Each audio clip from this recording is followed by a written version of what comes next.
नमस्कार सभी मित्रों को। जय श्री राम।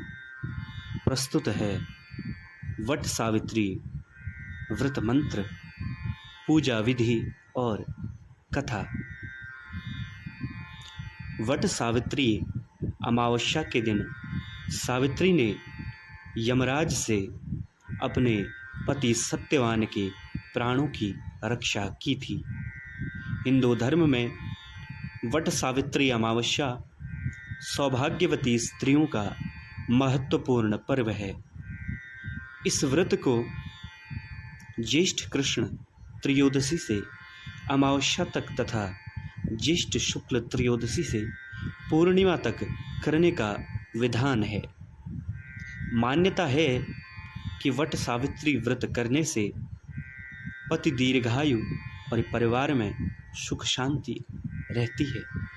पुराणों के अनुसार वट वृक्ष में भगवान ब्रह्मा, भगवान विष्णु व भगवान महेश तीनों का वास है।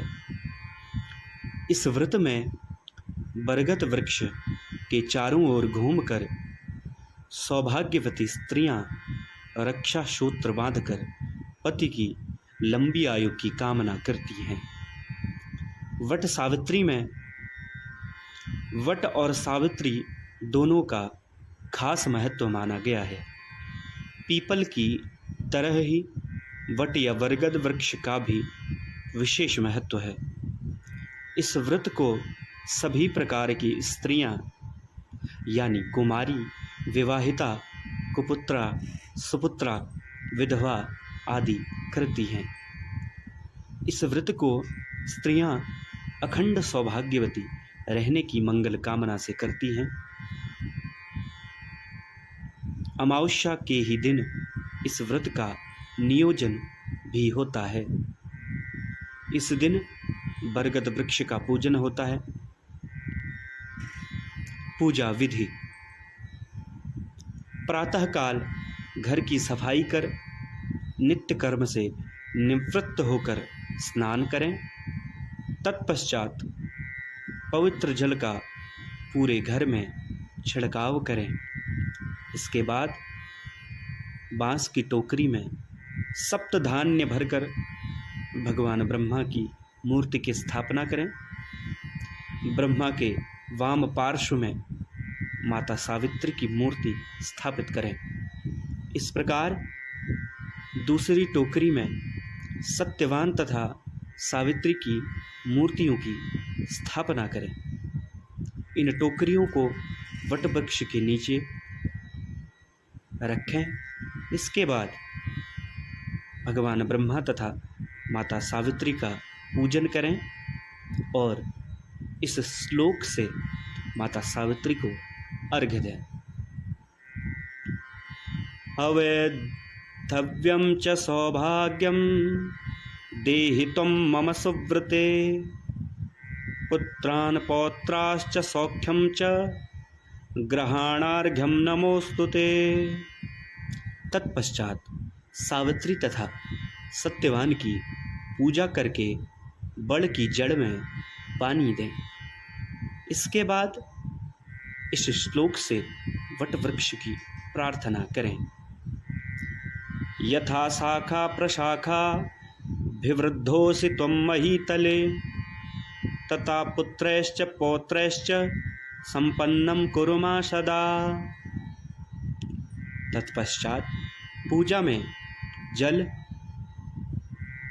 मौली, रौली, कच्चा सूत, भिगोया हुआ चना, फूल तथा धूप का प्रयोग करें।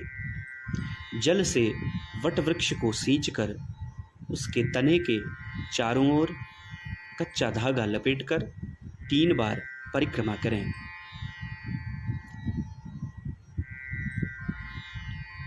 यदि सास वहां न हो तो बायना बनाकर उन तक पहुंचाएं। वट तथा सावित्री की पूजा के पश्चात प्रतिदिन पान, सिंदूर तथा कुमकुम से सौभाग्यवती स्त्री के पूजन का भी विधान है।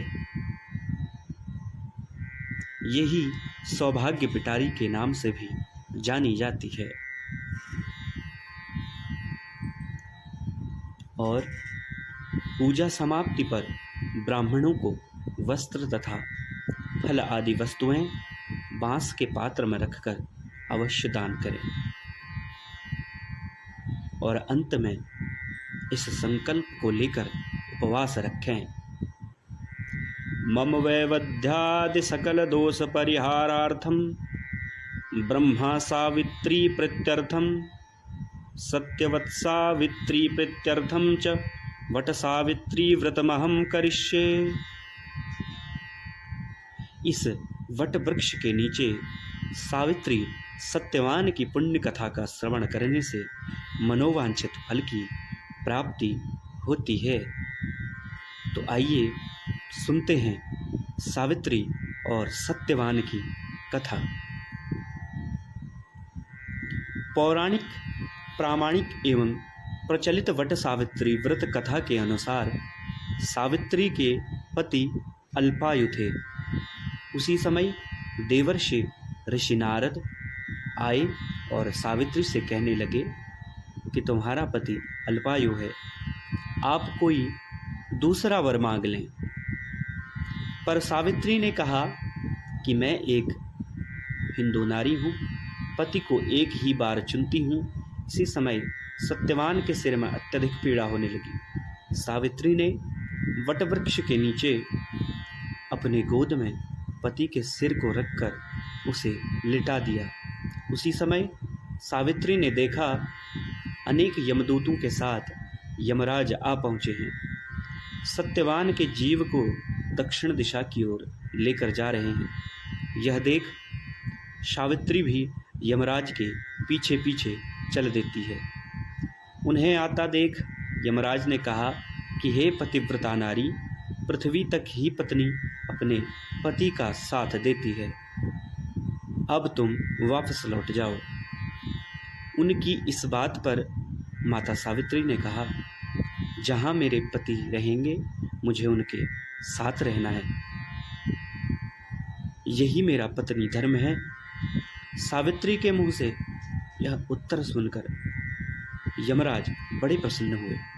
उन्होंने सावित्री को वर मांगने को कहा और बोले, मैं तुम्हें 3 वर देता हूँ, बोलो तुम कौन कौन से 3 वर लोगी।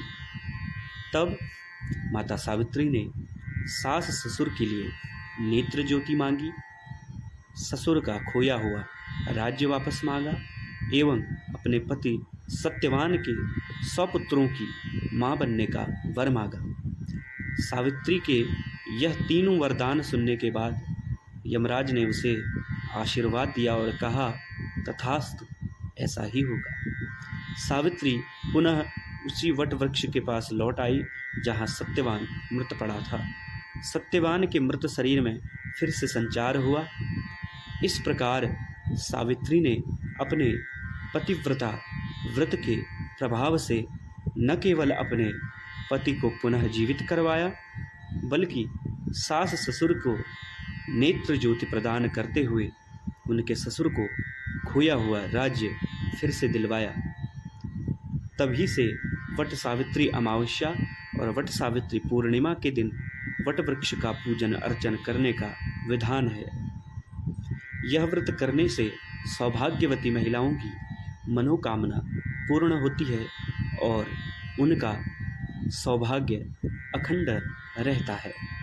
कथा का सार यह है कि एकनिष्ठ पतिपरायणा स्त्रियां अपने पति को सभी दुख और क्लेशों से, कष्टों से दूर रखने में समर्थ होती हैं। जिस प्रकार पतिव्रता धर्म के बल से ही सावित्री ने अपने पति सत्यवान को यमराज के बंधन से छुड़ा लिया था, इतना ही नहीं, खोया हुआ राज्य तथा अंधे सास ससुर की नेत्र ज्योति भी वापस दिला दी।